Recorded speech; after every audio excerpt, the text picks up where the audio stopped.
सामना वृत्तपत्राच्या कार्यालयाबाहेर नितेश राणे समर्थकांनी बॅनर लावून संजय राऊत यांना डिवचले। सकाळच्या भोंग्याला पुरून उरणारा वाघ अशा आशयाचे बॅनर्स लावण्यात आलेत।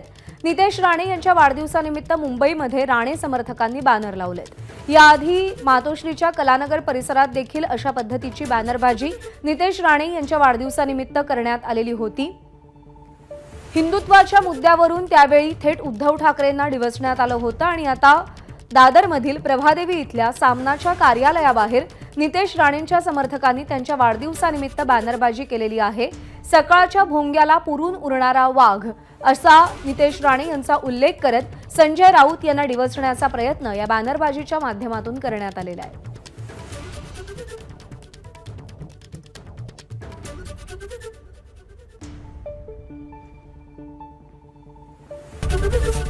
एबीपी माझा, उघडा डोळे बघा नीट।